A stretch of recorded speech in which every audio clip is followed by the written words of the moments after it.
This is Anu and welcome to our channel Sahitya Shiksha. तो आज का हमारा ये सेकंड लेक्चर है टीजीटी इंग्लिश से रिलेटेड। ठीक है, तो इससे फर्स्ट लेक्चर में हमने जो फर्स्ट चैप्टर है क्लास 10th की फर्स्ट फ्लाइट बुक का उसको कवर कर लिया है। ये हमारा सेकंड लेक्चर है क्लास 10th की बुक का और इसको हम डिस्कस करने वाले हैं। और जैसा कि मैंने पहली वीडियोस में भी आपको बताया था कि जब भी हम चैप्टर को पढ़ेंगे या डिस्कस करेंगे तो हमें एज ए टीचर उसको कैसे हैंडल करना है, या अगर हमारे सामने स्टूडेंट हो तो हम उनको किस अच्छे तरीके से समझा सकते हैं।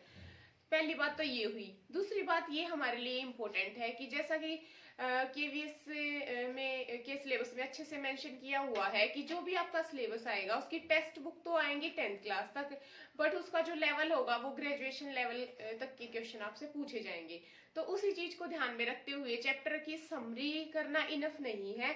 चैप्टर से कुछ इंपॉर्टेंट जो पॉइंट है जो कि पेपर में आने की संभावना है उनको एक जगह इकट्ठा करके आपके आगे रिप्रेजेंट किया जाता है ताकि आप अच्छे से क्लियर कर पाए पॉइंट को। समरी तो आप कहीं से भी देख सकते हो इजीली, बट समरी के पॉइंट ऑफ व्यू को इतना ज्यादा ध्यान में ना रखते हुए बाकी चीजों पे ज्यादा फोकस किया जाता है, जैसा कि आपने पहली वीडियो में भी देखा ही होगा। बट हाँ, समरी के बिना ये भी पॉसिबल नहीं है कि हम चैप्टर को अच्छे से समझ पाए। इसलिए मैं ये तो नहीं कहूंगी कि हाँ समरी नहीं जरूरी है, बट समरी को किस पॉइंट ऑफ व्यू से पढ़ना है वो हमें देखना है। ओके, तो चलो अब ज्यादा देर ना करते हुए शुरू करते हैं आज का हमारा सेशन। सबसे पहले मैं बता देती हूँ जो ये चैप्टर है सेकंड चैप्टर, इसका नाम है लॉन्ग टॉक टू फ्रीडम। ठीक है, ये साउथ अफ्रीका के बारे में बात करेगा पूरा का पूरा जो चैप्टर है। और इसमें बताया गया है कि एक बहुत ही लंबा दौर चला फ्रीडम को लेकर। ओके, और नेल्सन मंडेला की ये एक ऑटोबायोग्राफी है जो उन्होंने खुद एक बुक लिखी थी, तो उसका कुछ पार्ट कुछ हिस्सा यहाँ पे लिया गया है। ठीक है, तो अब जब भी हम ये बुक शुरू करते हैं तो इसमें एक बहुत ही ज्यादा इम्पोर्टेंट वर्ड की बात होती है, दैट इज अपार्थाइड। ठीक है, अगर आप लिटरेचर के स्टूडेंट भी हैं, नेट या किसी और चीज की भी प्रिपरेशन कर रहे हैं तो इस पॉइंट को इस टॉपिक को पढ़ना ना हमारे लिए बहुत जरूरी होता है। ठीक है, तो यहाँ पर भी इसको पढ़ना बहुत ही ज्यादा इम्पोर्टेंट है। तो अपार्थाइड की अगर हम बात करते हैं तो अपार्थाइड क्या होता है, सबसे पहले इसी को डिस्कस करेंगे बिना किसी दूसरे पॉइंट को टच किए। एक एक पॉइंट को बहुत अच्छे से समझते हुए चलेंगे। ओके, तो शुरू करते हैं। अपार्थाइड में बता देती हूँ, अपार्थाइड एक ऐसा मूवमेंट था जो, देखो अब जैसे व्हाइट की सुप्रीमेसी हर जगह पे थी, जैसे कि इंडिया में भी थी, व्हाइट अपने जो सुप्रीम पावर है उसको बनाए हुए थे। लाइक दैट अफ्रीका में भी जो व्हाइट थे वो अपनी सुप्रीमेसी बनाए हुए थे। ठीक है, और जैसे यहाँ पे जो थी वो जैसे हिंदू मुस्लिम को लेकर उन्होंने विभाजन किया था, तो वहां पे क्या था कि वहां पे जो ब्लैक पीपल है उनको बहुत ही ज्यादा स्प्रेस किया जा रहा था कि मतलब कि वो ब्लैक पीपल को तो कुछ मानते ही नहीं थे, ना कोई भी उनको जिंदगी जीने का हक ही नहीं था। एज अ स्लेव उनको ट्रीट किया जाता था कि वो तो बस एज अ सर्वेंट ही हैं। तो अपार्थाइड मूवमेंट इसी जो ये सेग्रेशन था किसको लेकर, रेस को लेकर, या कह सकते हैं हम ब्लैक एंड व्हाइट को लेकर, जो इतनी ज्यादा जो उनके साथ अत्याचार किए जा रहे हैं उस चीज के अगेंस्ट आया था ये। ठीक है, तो देखो अपार्थाइड ये 1948 से शुरू हुआ था, एक नेशनल पार्टी बनी थी। जैसे कि आपको पता है कि इंडिया में भी जब आजादी शुरू हुई थी तो नेशनल कांग्रेस पार्टी बनाई गई थी।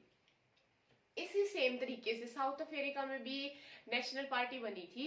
और इस नेशनल पार्टी का क्या उद्देश्य था, इस नेशनल पार्टी का यही उद्देश्य था कि व्हाइट को की जो सुप्रीमेसी है वो उतनी ज्यादा ना रहे, वो अपनी लाइफ जिए, और जो ब्लैक है उनको उनके लिए भी उनका एग्जिस्टेंस हो, या उनके लिए भी उनका जो हक है उनको मिले, उनके बच्चों को उनको वो हक मिले। तो इसलिए यहाँ पे भी एक नेशनल पार्टी बनाई गई थी और उसके अंदर ये टर्म आती है अपार्थाइड। ठीक है, तो अपार्थाइड जो 1948 में शुरू हुई थी और 1990 तक, जब तक कि जो अफ्रीकन्स है वो फ्री नहीं हुए व्हाइट की सुप्रीमेसी से, तब तक उन्होंने ये जारी रखा। ठीक है, तो इसी के बारे में थोड़ा देख लेते हैं। इसका मतलब होता है separation of people on the basis of race, कि आप रेस के बेस पे लोगों को सेपरेट कर रहे हो। Second point it existed in South Africa and south west Africa. सबसे ज्यादा ये अफ्रीका में ही था, मैंने स्टार्टिंग में ही आपको बता दिया था, ठीक है। Apartheid is on African word means separateness, ठीक है। ये अफ्रीकन का मतलब ये अफ्रीकन आपको होगी कि अफ्रीकन की तो स्पेलिंग ये होती है AFRICA, बट उस टाइम पे जब ये अफ्रीकन मतलब कि जब ये वर्ड आया था तब उस टाइम की बात कर रहे हैं, ये इसका मतलब सेपरेशन होता है, ठीक है। द नेशनल पार्टी, अब जैसे कि मैंने नेशनल पार्टी के बारे में आप पहले ही आपको बताया था, तो जो नेशनल पार्टी थी which comes to power in South Africa, वो पावर में आई साउथ अफ्रीका के, ठीक है, 1948 में।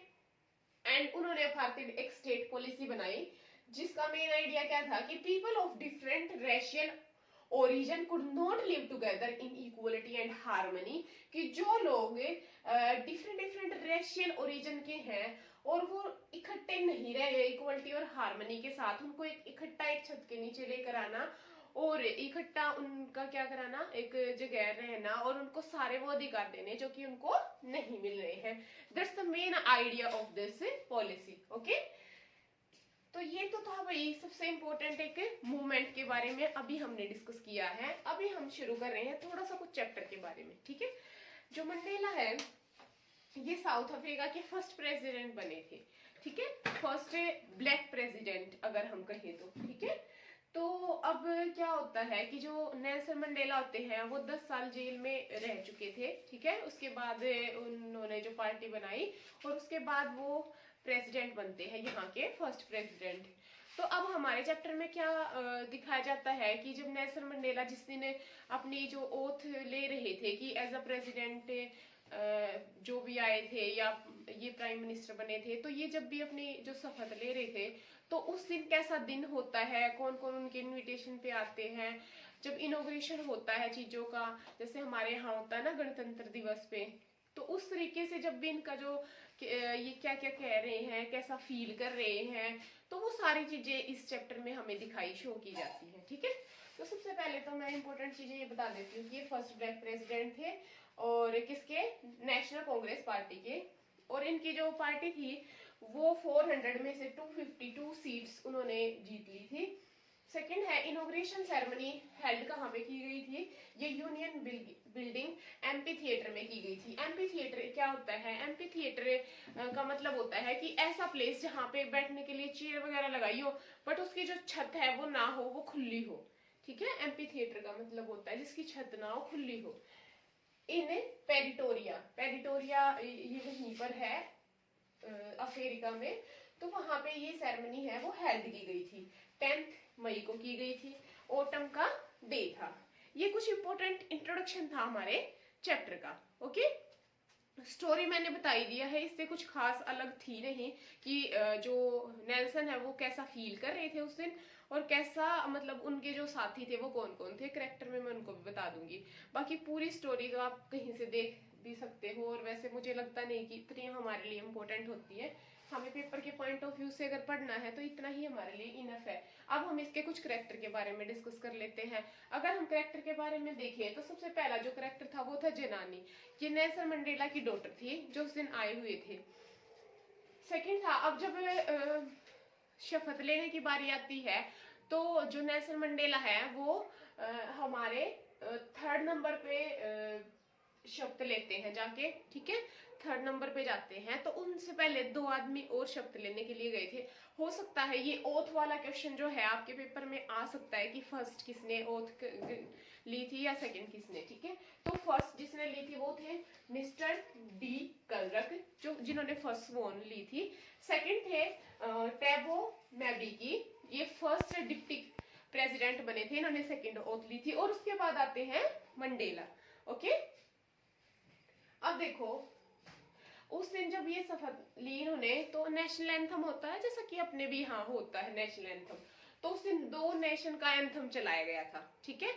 कौन कौन सा था, पहला था विजन ऑफ वाइट सिंगिंग, मतलब देखो कि मतलब कि आप थिंकिंग देखो कि ब्लैक को अपना अधिकार मिल चुका है, उसके बाद भी वो व्हाइट को एक दर्जा दे रहे हैं कि हाँ चलो कोई नहीं, हम व्हाइट को भी इक्वलिटी दे रहे हैं, क्योंकि वो उन्होंने वो चीज फेस की हुई है।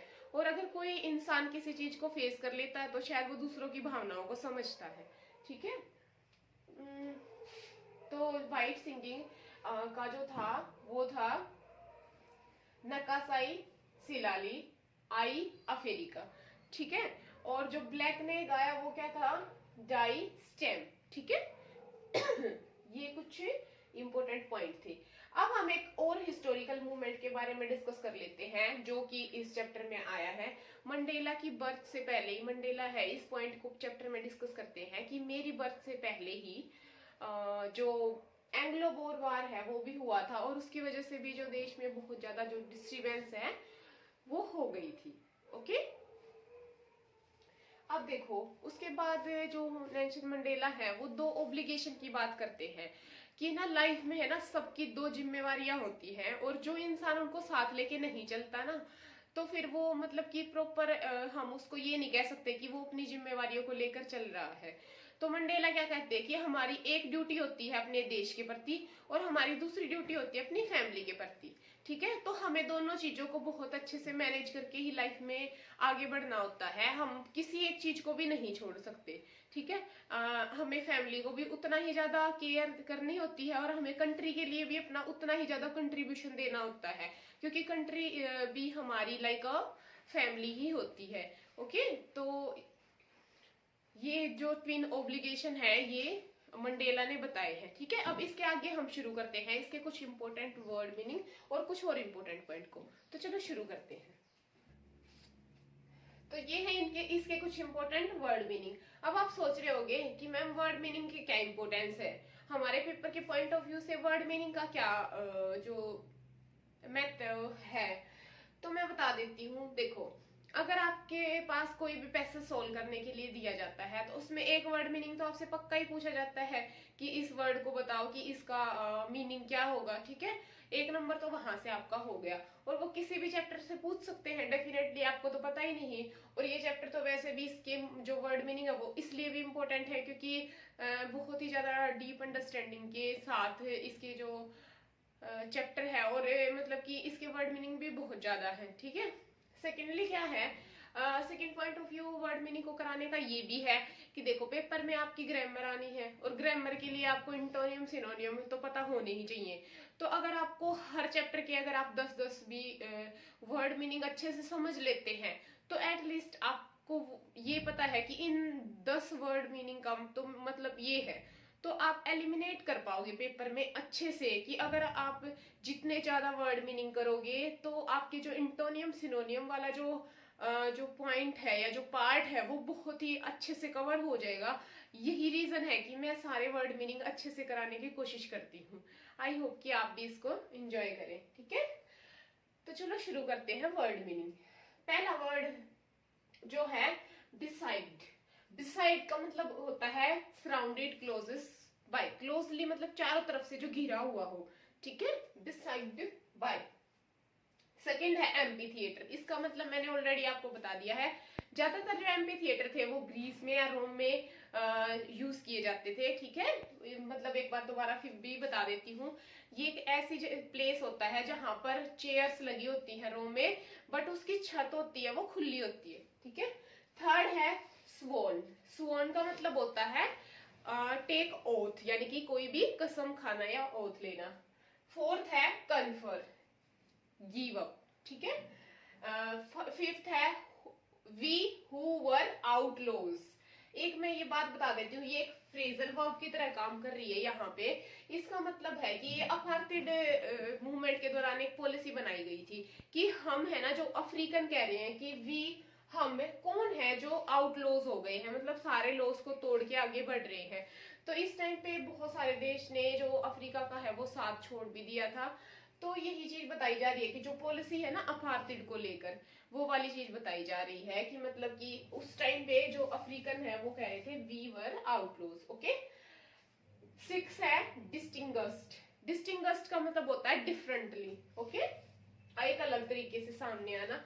सेवेंथ है एमनिस्पेशन का मतलब होता है जो हमारे ऊपर रेस्ट्रिक्शन लगाए गए हैं उन सब से फ्री हो जाना। ओके। एट्थ है डेप्रीवेशन का मतलब होता है state of not having one's rightful, किसी के साथ आप इस तरीके से बिहेव करो कि वो सही ना हो, डेप्रीवेशन। ओके। जो किसी दूसरे पर्सन के लिए मतलब कि बेनिफिशियल ना हो, इस तरीके का बिहेवियर। नाइन्थ है डिस्क्रिमिनेशन का मतलब तो वैसे आपको पता है, फिर भी मैं बता देती हूँ, जिसको डिफरेंटली ट्रीट किया जाए, बैड तरीके से आप कह सकते हो, जिसका सोशल। टेंथ है स्पेक्टुलर एरे। स्पेक्टुलर का मतलब, एरे का मतलब होता है एन इंप्रेसिव डिस्प्ले, यानी कि आप कह सकते हो कि एक कलरफुल डिस्प्ले। ठीक है। Next is chiffon. ये प्लेन होते हैं जो फ्लाई करते हैं वी शेप में। ठीक है। जैसे आपने इंडिया में भी देखा होगा, जब भी कोई जैसे इंडिपेंडेंस डे होता है या रिपब्लिक डे होता है, जब वहां पे जो जेट वगैरह उड़ाए जाते हैं तो एक वी शेप बनाते हैं, ऐसे पीछे को आगे जाते हैं तो इकट्ठे हो जाते हैं, उसको बोलते हैं शिवोन। नेक्स्ट इज डिस्पोज्ड होता है, ये बहुत ही लो ओपिनियन होता है किसी चीज को लेकर। ठीक है। कि आप अपना ओपिनियन उतने अच्छे से शो ना कर पाओ किसी के आगे। ठीक है। इसको बोलते हैं डिस्पोज्ड। 13 है रोथ। और रोथ ये होता है अचीव्ड या डन, कोई चीज हम अचीव कर लेते हैं। ये ओल्ड इंग्लिश में यूज किया जाता था, अभी तो अचीव का ही यूज ज्यादा होता है। और नेक्स्ट इज प्रोफाउंड का मतलब होता है कि डीप और स्ट्रॉन्ग फीलिंग्स रखना। ओके।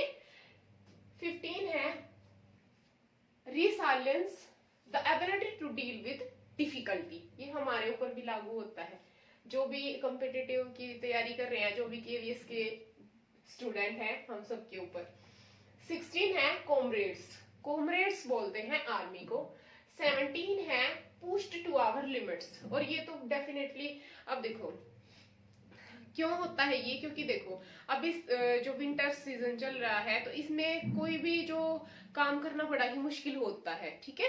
तो हम स्टूडेंट की लाइफ ऐसी होती है, बाकी तो देखो आप किसी को भी देखोगे, सब अपना काम अपनी ड्यूटी करके फ्री हो जाते हैं एक टाइम पे, बट स्टूडेंट लाइफ ऐसी होती है कि आप सोते हुए भी फ्री नहीं हो सकते। अगर आपने काम कर लिया है तो उसके बाद आपका काम शुरू होता है कि अब हमें पढ़ना है।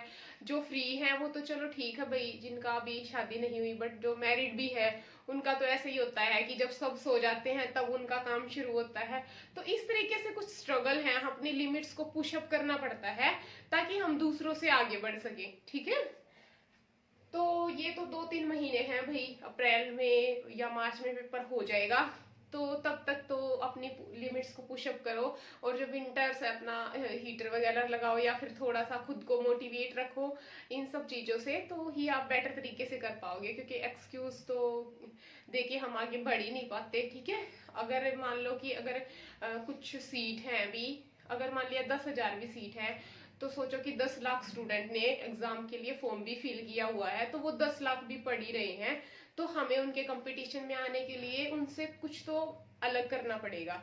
और वो यही है कि आप बिल्कुल अच्छे से पूरे मोटिवेशन के साथ हर सिचुएशन से लड़ो और अपनी लिमिट्स को पुश करो इन कुछ महीनों में, ताकि आपकी आगे आने वाली लाइफ है वो अच्छे से आप स्पेंड कर सको। ओके।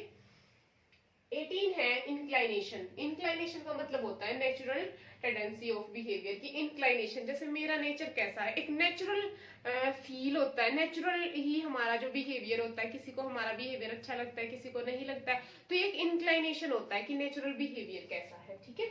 अगला है इनएविटेबल का मतलब होता है अनअवॉइडेबल, जिसको आप अवॉइड ना कर पाओ, इनएविटेबल, अनअवॉइडेबल। ओके।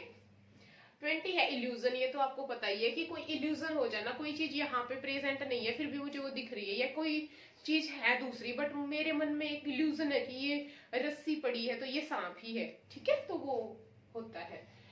21 है ट्रांजिस्ट्री का मतलब होता है नॉट परमानेंट, कोई भी चीज जो परमानेंट नहीं है, दैट इज कॉल्ड ट्रांजिटरी।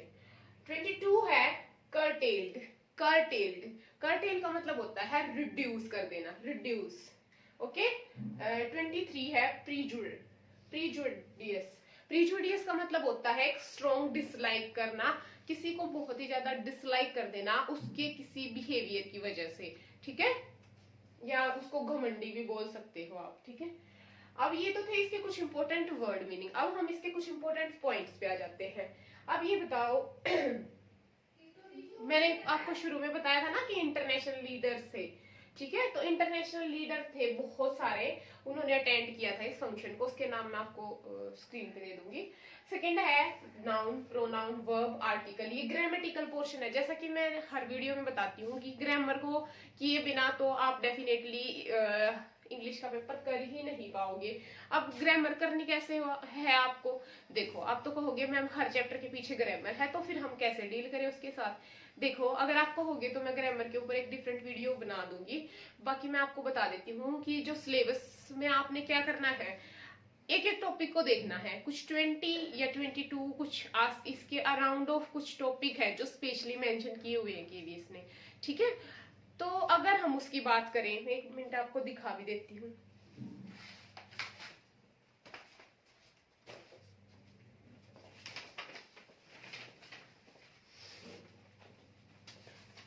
ये देखो, वैसे मैंने सिलेबस के ऊपर वीडियो बनाई हुई है, उसमें दिखाया हुआ है ऑलरेडी, ठीक है।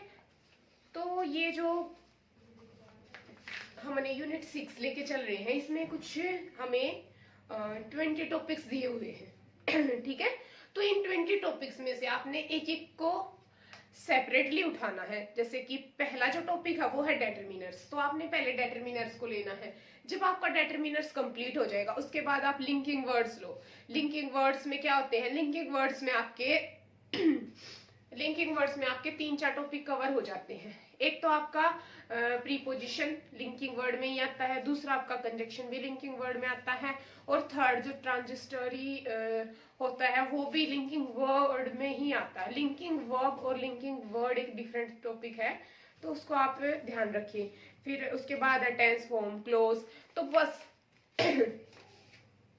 अब आप ये सोचोगे कि अगर चैप्टर के पीछे इतने सारे ये हैं, देखो ये तो एक अलग अलग टॉपिक हो जाएगा। आपको पार्ट ऑफ स्पीच पढ़ने पड़ेंगे सबसे पहले, नाउन, प्रोनाउन, इन सबको करने के लिए आपको पार्ट ऑफ स्पीच की एक नॉलेज होनी चाहिए अच्छे से, तो ही इनको करने का फायदा है। आप पहले ग्रामेटिकल पोर्शन करें अच्छे से, उसके बाद आप जो भी आपकी बुक में है उसकी बैठ के प्रैक्टिस करके देखें कि आपने जो ग्रामर किया है क्या आप इसको सोल्व कर पा रहे हो, लगा पा रहे हो अपनी बुक्स के ऊपर, तो ही बेनिफिशियल है। अब मैं यहाँ से उठा के आपको 2-4 चीजें करवा दूं तो वो बेनिफिशियल होगा ही नहीं, ठीक है। और पेपर का मतलब हमारा मेन मोटिव ही क्या है कि अच्छे से अंडरस्टैंडिंग कर लेना, ठीक है। और वो कब होगा, जब हम ग्रामेटिकल पोर्शन को एक अलग रख के और हम अपनी प्रिपरेशन है उसको क्या करें, एक ऊपर हाई लेवल दे। और वो कब हो सकता है, जब हमारा टॉपिक और कंसेप्ट क्लियर हो। और वो कैसे होंगे, जब आप एक एक टॉपिक को अच्छे से करोगे, उसके बाद जो पीछे ग्रामर दी हुई है उसको अभी के लिए स्किप कर दो थोड़ी दिन के लिए। आप जल्दी जल्दी अपना पहले वो वाला पोर्शन कंप्लीट करो, उसके बाद फिर आप सोल्व करके देखना कि हो रहा है कि नहीं। फिर हम अलग सेशन भी रख लेंगे। अगर मैं आज करवाऊंगी तो आपको 2-4 पॉइंट तो रटे जाएंगे, उसके बाद क्या होगा, फिर आप एक हफ्ते बाद भूल जाओगे, तो उसका कोई बेनिफिट है नहीं, ठीक है। ये टॉपिक है इस चैप्टर के अंदर। थर्ड है डेमोक्रेटिक इलेक्शन साउथ अफ्रीका में 1994 को हुए थे। मंडेला लाइन्स, अब ये कुछ मंडेला की इंपॉर्टेंट लाइन थी जो the sun shall never set on so glorious a human achievement, कि ये ऐसा सन है जो कभी भी मतलब कि सेट नहीं होगा ह्यूमन ग्लोरियस का या ह्यूमन अचीवमेंट का, ठीक है। Let freedom reign, God bless Africa. चलो इस फ्रीडम को सेलिब्रेट करते हैं और भगवान हमेशा अफ्रीका पे अपनी जो ब्लेसिंग है वो बनाए रखे, ओके। तो ये था आज के लिए इम्पोर्टेंट। अब थोड़े से क्वेश्चन आंसर कर लेते हैं। अगर कोई टॉपिक स्किप भी हुए हैं तो वो भी पता लग जाएंगे और आपकी भी पता लग जाएगा कि आपने कितने अच्छे से पढ़ा है। तो चलो शुरू करते हैं। तो चलो अब इसके कुछ इंपॉर्टेंट क्वेश्चन आंसर को डिस्कस कर लेते हैं। क्वेश्चन नंबर 1 है, When was the autumn day celebrated in South Africa? Autumn day कब सेलिब्रेट किया जाता है साउथ अफ्रीका में? अगर आपने ध्यान से सुना हो तो स्टार्टिंग में ये पॉइंट डिस्कस हुआ था। तो चलो आपको कुछ टाइम दिया जाता है, आंसर करो।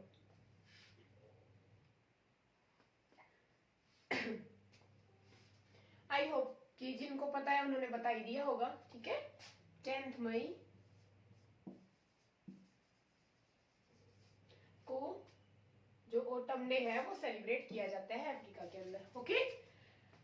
What is the mean of an extra ordinary human disaster? इसका क्या मतलब था? ये मंडेला की लाइन है, एक्स्ट्रा ऑर्डिनरी ह्यूमन डिजास्टर। इसका क्या मीनिंग आप समझते हो?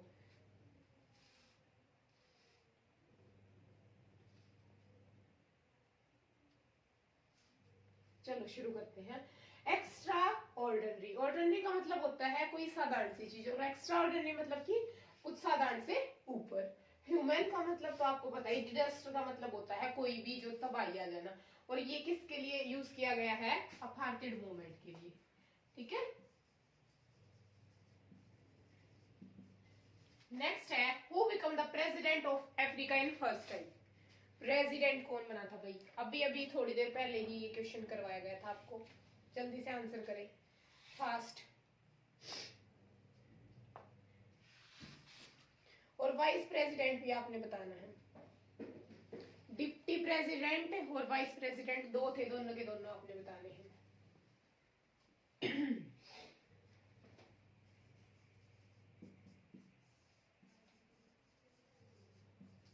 डिप्टी प्रेसिडेंट था मिस्टर डी क्लर्क। ठीक है, और जो वाइस प्रेसिडेंट था वो कौन थे? वाइस प्रेसिडेंट, या हम डिप्टी कमिश्नर भी उसको, ये शायद डिप्टी नहीं थे, ये थे फर्स्ट डिप्टी प्रेसिडेंट थे। ये first deputy president mister de Klerk. ठीक है, और फर्स्ट डिप्टी प्रेसिडेंट और फर्स्ट, ये सेकंड थे भाई, ये सेकंड डिप्टी थे, और फर्स्ट थे, फर्स्ट मैं यहाँ पे लिख देती हूँ, थाबो मोबाइकी। ये फर्स्ट डिप्टी प्रेसिडेंट थे।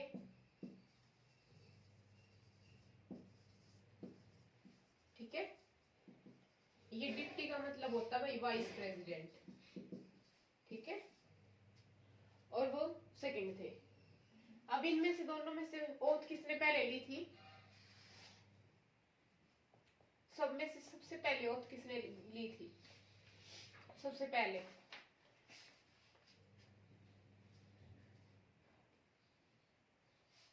ये इन्होंने ली थी, मिस्टर डी क्लार्क। ये डिप्टी प्रेसिडेंट सेकंड थे, ओथ सबसे पहले इन्होंने ली थी, मिस्टर डी क्लर्क। ओके, अब ये कुछ नाउन और मैंने वर्ब लिख दिए हैं। ठीक है, देखो, रिबेलियन, रिबेलियन का मतलब क्या होता है? जो रिबेल करते हैं, जो पीपल लड़ते हैं अपने देश के लिए। और रिबेल एक वर्ब है। ठीक है, रिबेल करना, किसी काम को एक्शन में लेके आना। रिस्की कौन होते हैं? पीपल होते हैं। और रिस्क क्या होता है? कोई एक्शन करना। तो अगर आपको इनकी पहचान करनी है तो वही नाउन की यही पहचान है कि कोई जिसमें पर्सन वगैरह का नाम है, और अगर कोई चीज हो रही है या किसी क्रिया की अगर बात की जाए, एक्शन की, तो वहां पे वर्ब होता है। ये बस मैंने ऐसे ही समझाने के लिए लिख दिया। तो आज के लिए इतना ही। आई होप कि आपको लेक्चर और वीडियो पसंद आई होगी। तो इसी के साथ बाय, और हमेशा हंसते रहे, मुस्कुराते रहे, और अपने सपनों को अचीव करने के लिए कड़ी मेहनत करें। और 2-3 महीने की बात है भाई, सर्दी भी 2-3 महीने की ही है, तो देखो आप कितना अपनी लिमिट्स को क्रॉस कर पाते हैं, और फिर आपकी नौकरी पक्की है। तो इसी के साथ बाय फ्रेंड्स, थैंक यू।